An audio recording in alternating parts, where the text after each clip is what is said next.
Welcome to AmeenAcademy.com. In world history, let us discuss about Gupta Empire. An overview of the research on the Gupta period clearly demonstrates the intense interest in the historian and the archaeologist in this age. This is understandable in view of the availability of diverse types of materials, archaeological and literacy, which speaks highly of the relative political stability in the subcontinent and legendary achievements in creative cultural activities. The North Indian scene is dominated by the imperial Guptas. Here are some key events in the chronological of the Gupta Empire. The Gupta Empire was founded by Sri Gupta around 240 to 280 CE. Chandragupta I. Chandragupta I is considered the founder of the Gupta era, which begins with the accession of 320 CE. He married Princess Kumaradevi and became the Maharaja Dhiraja or King of Kings. Samudragupta ruled from 330 to 380 CE and conquered many neighboring kingdoms. Chandragupta II. Chandragupta II, also known as Vikramaditya, succeeded Samudragupta and continued to expand the empire through conquest and political alliances. Kumaragupta I. Kumaragupta I succeeded Chandragupta II and founded Nalanda University, a celebrated Buddhist educational center. Skadagupta succeeded Kumaragupta I. The Gupta Empire lasted until around 550 CE. The empire's decline was caused by a number of factors, including Hunnic invasion, internal rebellions, decentralization, religious shift, neglect of military conquest, and incompetent rulers. Now we talk about Gupta dynasty, some detail. Gupta dynasty, now in Bihar state, is northeastern India. They maintained an empire over northern and parts of central and western India from the early 4th to the late 6th century CE. Historians once regarded the Gupta period as the classical age of India, during which the norms of Indian literature, art, architecture, and philosophy were established, but many of those assumptions have been challenged by more extensive studies of Indian society and culture between the Mauryan and Gupta periods. Among the products traditionally thought to be from the Gupta era were the decimal system of notation, the great Sanskrit epics, the Hindu art, along with contributions to the science of astronomy, mathematics, and metallurgy. Administratively, the Gupta kingdom was divided into provinces, and these in turn were divided into smaller units called pradeshas or vishayas. The provinces were governed by the high imperial officers or members of the royal family. A decentralized system of authority is indicated by the composition of Gupta era municipal boards. The first ruler of the empire was Chandragupta I. He is a founder of Gupta dynasty who united the Gupta with the Luchavis by marriages. His son, the celebrated Samudragupta, expanded the empire throughout conquest. It would seem that his campaigns extended Gupta power in northern and eastern India and virtually eliminated the oligarchies and the minor kings of central India and the Ganges Valley regions, which then came under the district's administrative control of the Gupta. The empire's third ruler, Chandragupta II, or Vikramaditya, son of Valoor, was celebrated for extending the empire to Ujjain, but his reign became more associated with cultural and intellectual achievements than with military conquest. His successors Kumaragupta, Skandagupta, and others saw the gradual demise of the empire with the invasion of Hunas, a branch of Heptathalites. By the mid-6th century, when the dynasty apparently came to an end, the kingdom had dwindled to a small size. Samudragupta reigned 350 to 375. Was the second empire of the Gupta dynasty. During his reign, he was recognized as a kind imperial conqueror and patron of arts and letters, which ushered in India's golden age. He was dubbed Napoleon of India.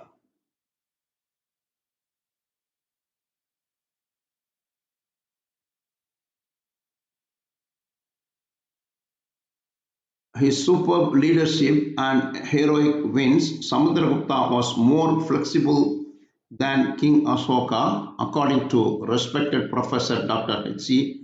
Roy Choudhury. Samudragupta's versatility stems from his knowledge on all aspects of art and culture, whereas Ashoka's expertise was limited to scriptures. Read briefly about who Samudragupta is, coins and achievements of Samudragupta.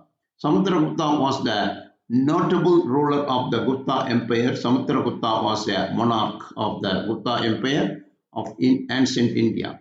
He was the son of Chandragupta I and Queen Kumaradevi and considerably enhanced his dynasty political authority. For his conquest, he was named the Napoleon of India. Yet, he was also a man of many abilities who created a groundwork for the empire. His military conquest and policies are credited with the rise of Gupta Empire.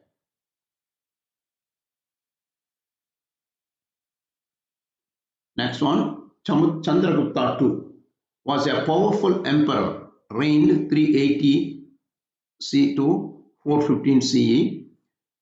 In northern India, he was the son of Chandragupta and grandson of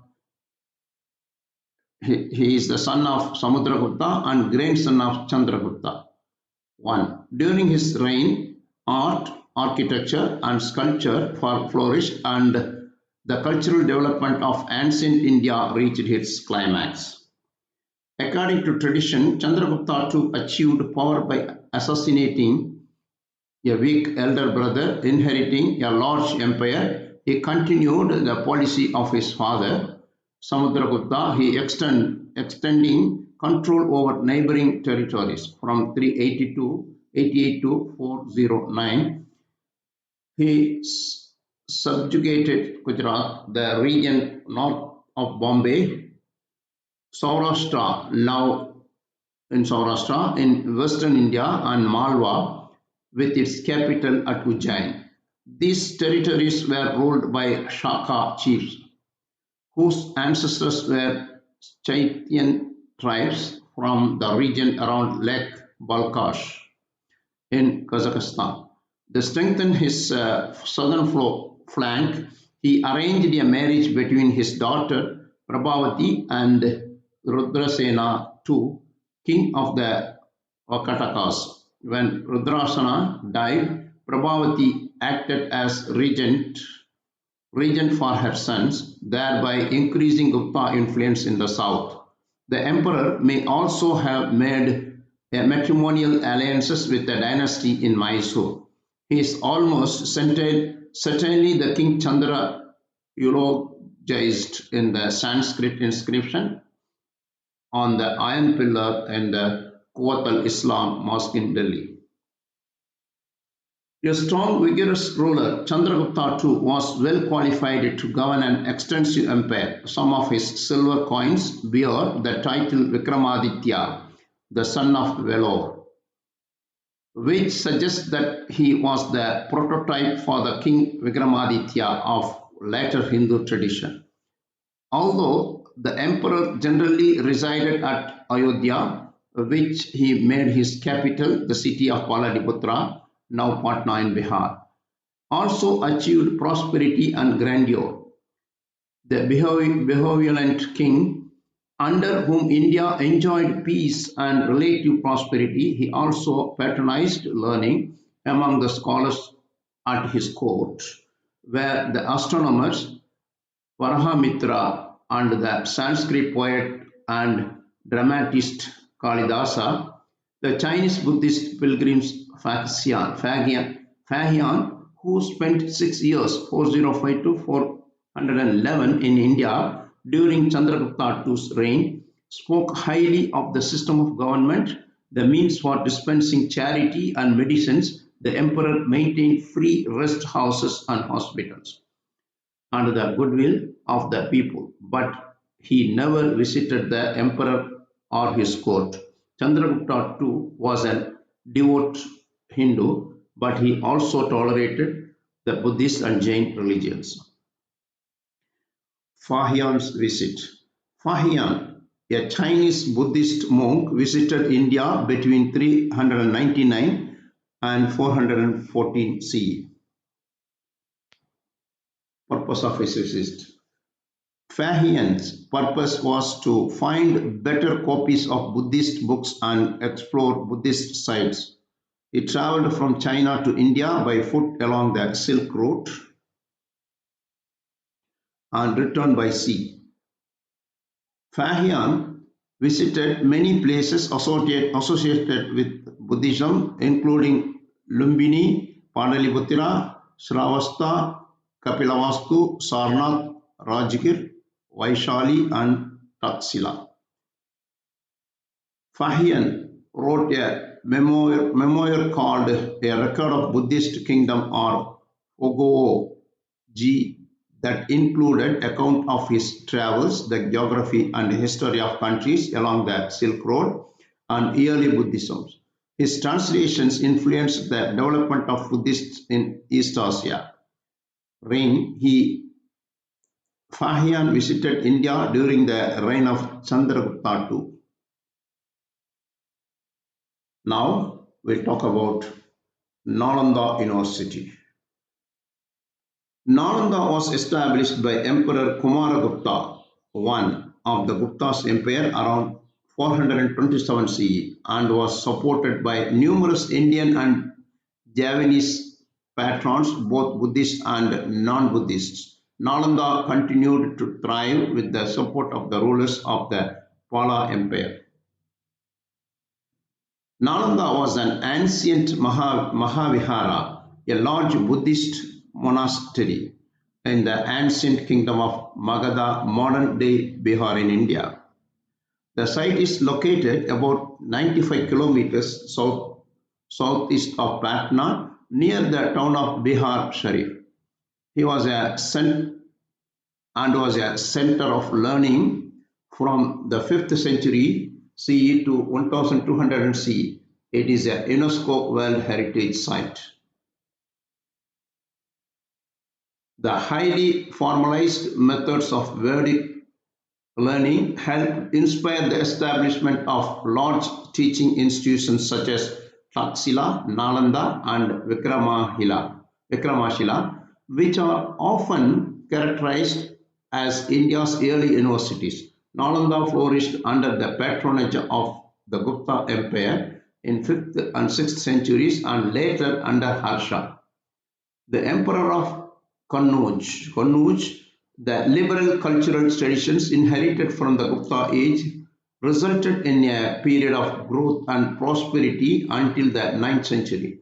The subsequent centuries were a time of gradual decline, a period during which the tantric development of Buddhism became most pronounced in eastern India under the Pala Empire. Successors of Gupta Empire. The Gupta dynasty was succeeded by several dynasties after its decline, including Mokharis, Pushyabhutis, Gurjaradesa, Gurjara, Pratisharas, and Chaulukya Paramara. Mokharis ruled in the Gangetic region, Pushyabhutis ruled in the Gangetic region, Gujara Desa ruled in the western region. Gujara Pratyaras ruled in the western regions. Chalukya Paramara ruled in the western region. The later Gupta dynasty also succeeded the imperial Gupta, but there is no evidence that the two families were related. The later Guptas may have adopted the Gupta name to appear as legitimate successors. The Gupta dynasty was defeated by the White Huns, also known as the Hephthalites. The Huns caused significant damage to the empire, leading to its decline.